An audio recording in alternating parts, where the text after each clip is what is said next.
Love Booth by Devontae Paul. Chapter 2. Forbidden. Sunnygrove looked different after dark, not in the whimsical way locals like to boast about on Facebook, but in the way of secrets, sharp edges, and things left unsaid. The string lights still burned gold, the churro stand still hissed and steamed, but the laughter was thinner now, strained. The fair had peaked and the high had started to fade. Amir stood just behind the mystery kisser booth, half shadowed by the red and white stripes, sugar still clinging to his sleeves and fingers. The glow of the lights threw his tattoos into sharper relief, like ink scars crawling across his skin. His chain was crooked, his smile was gone. Leorin stood in front of him, clipboard clutched so tightly the edges bent. He'd lost the polo at some point, now in a threadbare tee that clung with sweat, jaw locked so tight you could hear it creak if you got close enough. The crowd had thinned, the chaos reigned in, but neither of them had moved. Not really. "You've got brain cells," Leorin had snapped earlier. "Tickets." It had been a throwaway line, a jab dressed in faux logic, but it landed like a slap. Amir hadn't said anything then, but it stayed lodged under his skin, splintered, festered. Now it echoed in the air between them. "You always talk to me like that?" Amir said at last, voice low. Not angry, not playful, just raw.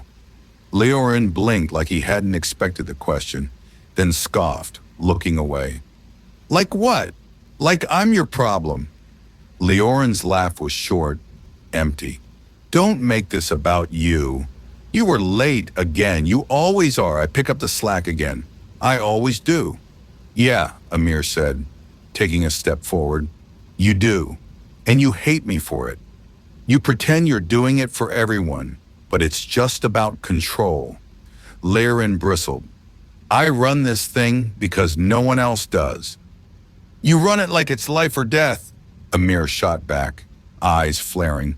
"Like if you let go for 1 second, the whole town will collapse and you'll finally be allowed to fall apart." That hit something. Leorin's mouth opened, then closed. The clipboard dropped to his side like a white flag, limp in his grip. His breath hitched, barely noticeable, but Amir caught it. He always did. A beat, then another. "You think I don't see it?" Amir went on, softer now, the venom retreating into something worse. "Pity. You're always pretending like you're above it. Like all this," he gestured around them, at the booths, the cracked pavement, the raffle jars and handmade signs, "is beneath you, but you don't leave. You never leave." "I can't," Leorin snapped. "Not everyone gets to vanish and come back like it's a game." Amir's lips pressed into a hard line. "That what you think I do? Vanish?" "You leave," Leorin said, stepping closer. His voice had that edge again, sharp and brittle. "Every time. You flirt, you joke, you laugh like you're in a damn movie, and then you disappear when it matters." Amir flinched, the blow landing square in the ribs. "Funny," he said after a moment, something bitter curling at the corners of his mouth. "Because you never asked me to stay." Silence. The fair had quieted, the band done, the churro stand shuddering. All that was left were echoes, laughter from earlier, that kiss Jaden hadn't expected, a photo booth that still smelled like sweat and sugar. None of it touched them here. "You want to talk real?" Amir said, voice shaking now, fury barely masking hurt. "Let's talk. I waited for you, Leorin. Last year, after your uncle's funeral, you locked yourself in your room and answered once. Once. I brought you food. I sat outside your door." Leorin's eyes flashed. "Don't." "I sat there," Amir pressed, "because I knew you wouldn't ask. And I thought, maybe if I stayed, you'd say something. You didn't. You shut me out." Leorin shook his head like he could shake the memory loose. You don't understand. Then explain it, Amir said. Stop acting like you're made of stone. Stop punishing me for not breaking the same way. Leorin looked at him then. Really looked. His mask cracked, just a little. There were bruises under his eyes, the kind that sleep never healed.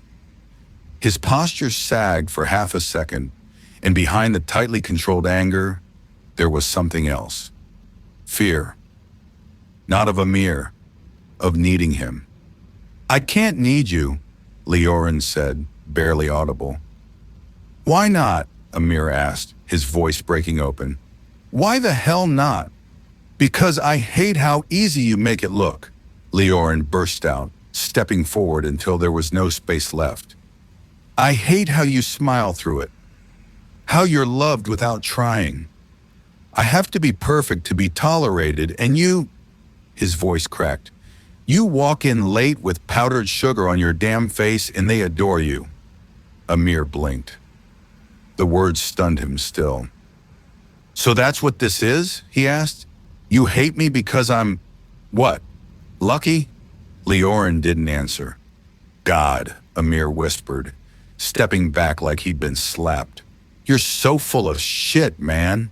Leorin didn't stop him this time. I liked you, Amir said, his voice soft and dangerous now. I like you, but you want me to prove it, always. And when I do, it's never enough. You want me to beg. Leorin swallowed hard. I don't. Yes, you do, Amir said. You want me to fall to my knees and apologize for not being what you planned for your life. Leorin turned away, as if Amir's words could be dodged. You look at me like I ruin your reputation just by being close, Amir said, quietly now. But when we're alone, when no one's watching, you want me. Leorin's shoulders hunched, but he didn't deny it. Amir's eyes were glassy. You're not in love with me. You're in love with hating that you love me. The silence that followed was complete. Leorin turned back, slowly. I don't know how to love you the way you want. I never asked for perfect, Amir whispered. Just honest. Leorin stepped forward, hesitant, not angry anymore. He reached out, fingers trembling like he might take Amir's hand. But Amir stepped back. No, he said. You don't get to yank the leash and then beg me to stay in the same breath. Leorin's hand dropped. Go home, Amir said. Or don't. I'm done waiting. He turned, walking toward the now empty square, the photo booth flickering behind him like a broken marquee. The churro stand's lights buzzed off. Someone laughed far away. Leorin stood in the quiet, alone with his clipboard, the cracked pavement beneath his feet, and nothing else. He didn't cry. That would be too easy. Instead, he sat down on the curb, fingers digging into his knees like a dam holding back the flood. He stared at the booth, the faded paint, the empty raffle jar.